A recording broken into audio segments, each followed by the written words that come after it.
जैसे ये दास पहले श्री राम कृष्ण के पुजारी था, विष्णु जी शंकर भगवान के पुजारी था, हनुमान जी का पुजारी था, मंगलवार का व्रत रखता था और 100 रुपये का प्रसाद मंगलवार न बांट दिया करता।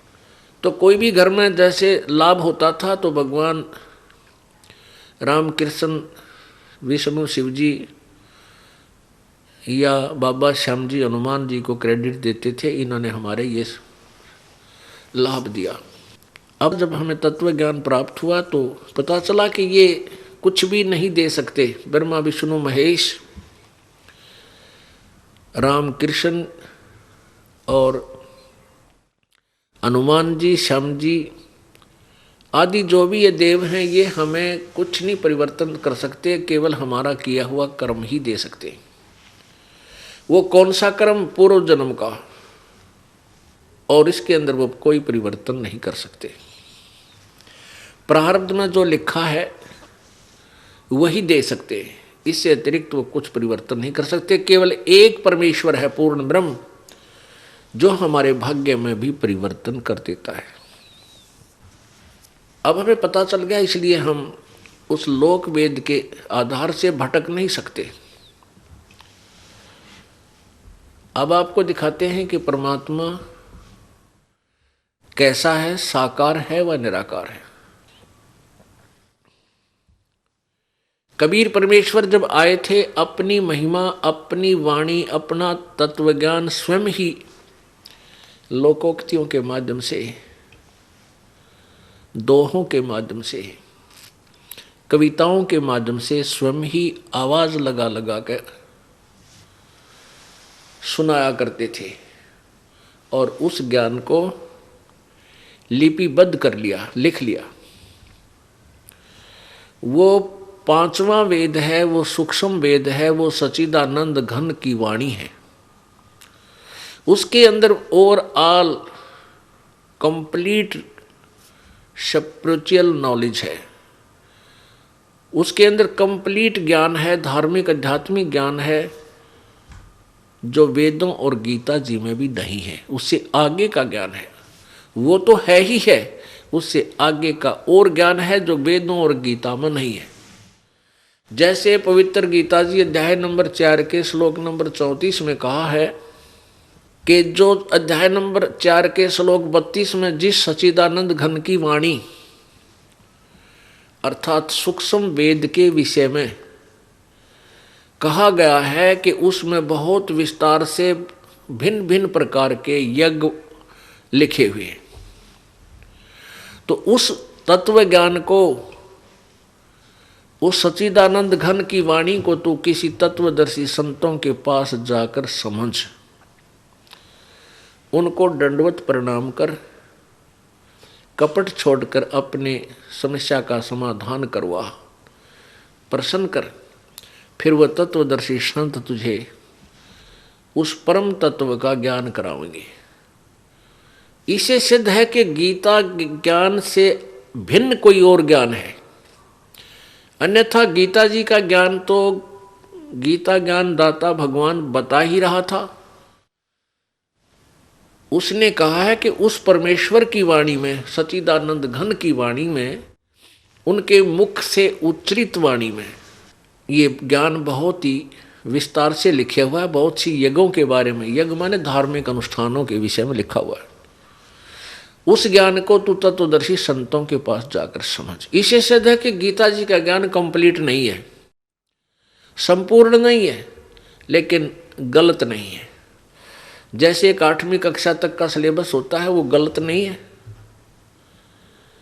उससे आगे और क्लासेज हैं, उनका सिलेबस पाठ्यक्रम और आगे है, तो ऐसे समझना है। इसी प्रकार पवित्र यजुर्वेद अध्याय नंबर 40 के श्लोक नंबर 10 से लेकर 13 तक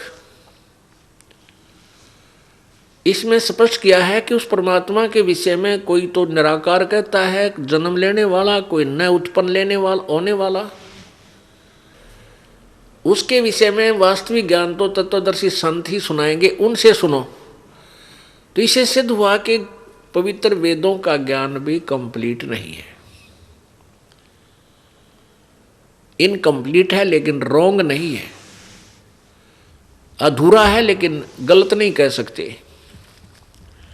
अपने सूक्ष्म वेद में दिए हुए ज्ञान में कबीर परमेश्वर ने कहा है, वेद मेरा भेद है, मैं ना वेदन के माही, जौन वेद से मैं मिलूं वो वेद जानते नाही।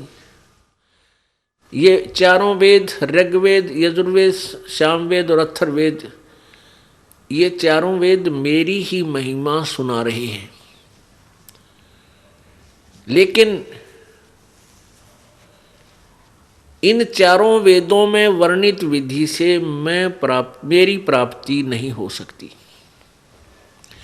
क्योंकि पवित्र गीता जी अध्याय नंबर 8 के श्लोक नंबर 13 में गीता ज्ञान दाता ब्रह्म ज्योति निरंजन ये काल श्री कृष्ण जी में प्रवेश करके बोल रहा है, कह रहा है कि मेरा तो एक ओम मंत्र है, ओम इति एकाक्षरम ब्रह्म व्यवहारन माम अनुशमरन ये प्रयाति तजन देहम स याति परमाम गतिम। मेरा एक ओम नाम है, मुझ ब्रह्म का एक ओम नाम है, एक ओम अक्षर, एक अक्षर ओम, बस यही एक मंत्र है। इसका जो अंतिम श्वास तक सिमरण करता है वो परम गति को प्राप्त होता है। अपने सतर की उपलब्धि बता रहा है कि मेरे सतर की उपलब्धि तो इस ओम नाम से होगी। गीता जी अध्याय नंबर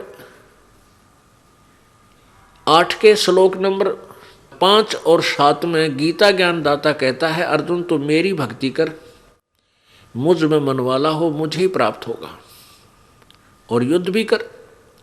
फिर गीता जी अध्याय नंबर 8 के ही श्लोक नंबर 8, 9, 10 में किसी अन्य सच्चिदानंद घन परमात्मा के विषय में कहा कि उसकी भक्ति करेगा तो उसको प्राप्त होगा।